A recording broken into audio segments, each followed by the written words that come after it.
Second, toxic repetition. Songs, reels, drama, music is powerful, but what are you repeating? You broke my heart.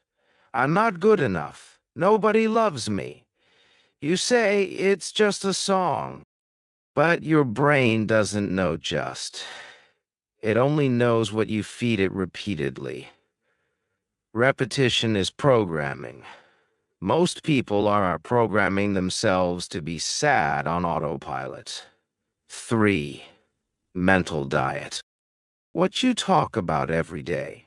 Conversations shape your emotions. If you speak daily about hate, betrayal, unfairness, failure, what are you feeding your brain?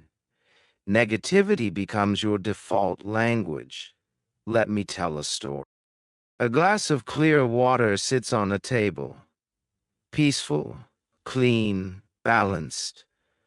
One day, someone drops one drop of black ink in it.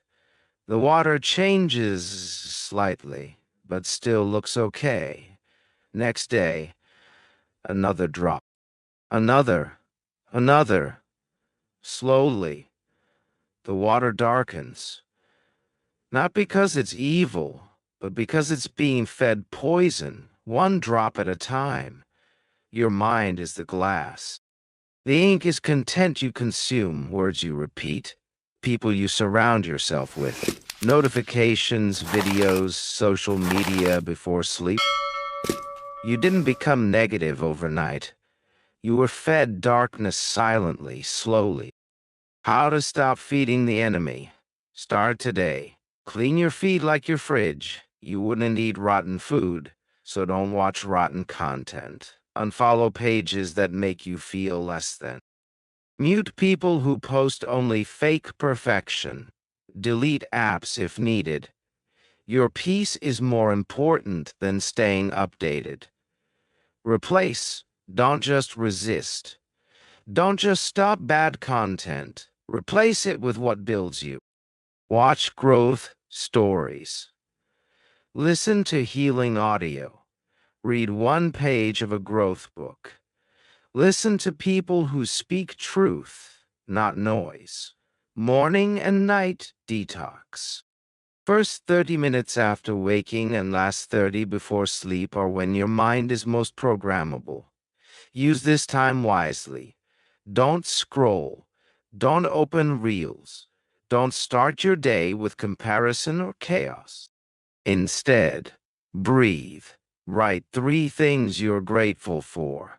Speak one powerful sentence to yourself. Today, I protect my mind. Your mission today. Write this question.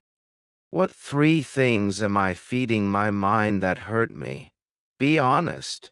Then ask, what will I feed my mind instead starting now?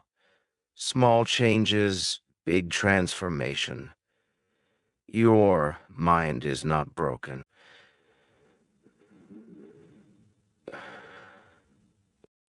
It was badly fed. You are not the darkness. You are the light buried under years of mental noise. Stop feeding the enemy inside. Start feeding inner peace, strength, and your inner voice. Thoughts are seeds. What you plant today grows tomorrow. Stage 4, clean your mental room daily. Let me ask something simple. You brush your teeth every morning, right? Take a shower, change clothes, maybe clean your room. If you don't, your body smells, your home is messy, you feel uncomfortable. But when was the last time you cleaned your mind? Not Instagram, not your bookshelf, not your to-do list, the inside of your head, the mental space where you truly live. Here's the truth.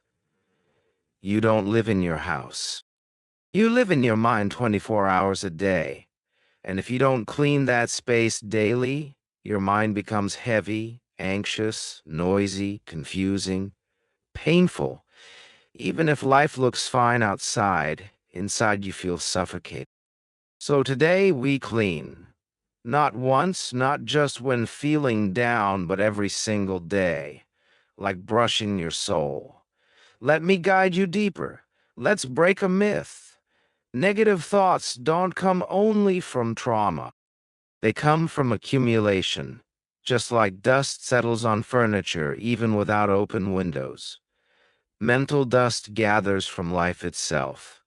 A stressful conversation, a decision you're avoiding, a looming deadline, a future event you overthink, a compliment you didn't accept, a comment that felt wrong, a quiet fear in your heart, a judgment you made about yourself this morning. You didn't choose this, but it landed in your space. If you don't clean it, it piles up. Here's what happens when you don't clean your mental room. Stress layers build up, but you ignore them. You feel more irritated. Little things trigger anger. You become emotionally sensitive. One sentence can break you. You feel tired for no reason because your mind is overloaded. You stop enjoying life because joy has no space to live. You start avoiding life because it feels too much. Slowly, you stop being yourself. You stop laughing loudly. You stop dancing freely. You stop trusting your ideas. You stop dreaming. Not because you're weak or lazy, but because your mental room is full of unprocessed emotion. Imagine a small room with 100 open cardboard boxes. Each box contains something from your mind. One has a painful memory. One has unfinished goals. One has financial stress. One has a conversation you avoid. One has your fear of rejection. One has a thought from 30 a.m. One has guilt.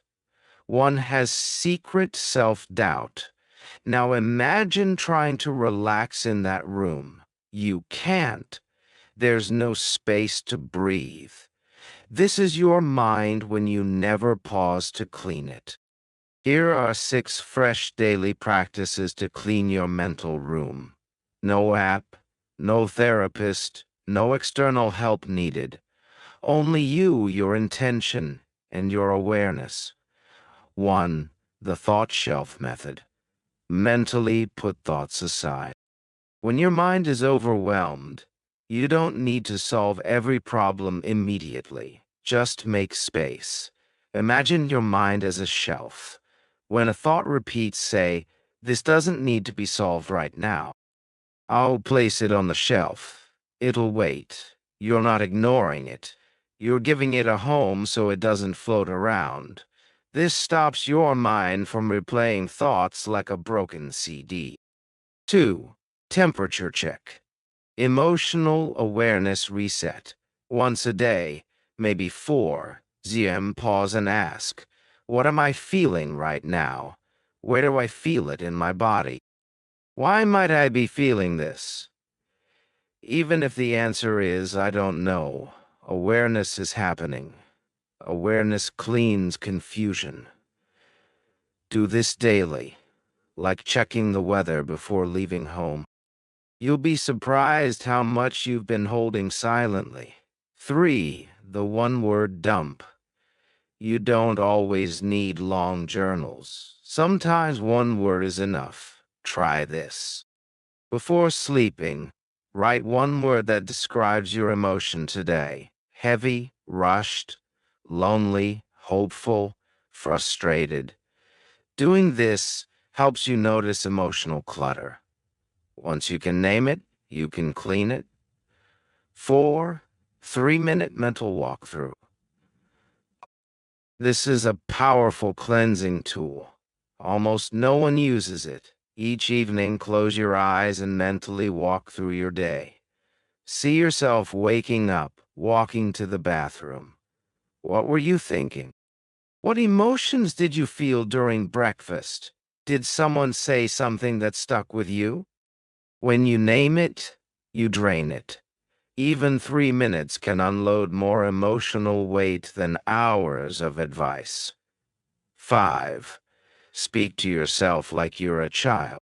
Before bed, sit quietly and say one kind thing to yourself. Speak as if to a small, scared child. Say, "You did your best today. It's okay to feel tired. I'm proud of you. You made it through. That's enough. You are safe now." Do this daily and start healing your self-image. The most dangerous dirt in your mind is not fear, it's self-hatred. 6. Micro-forgiveness exercise. Each day, forgive one small thing.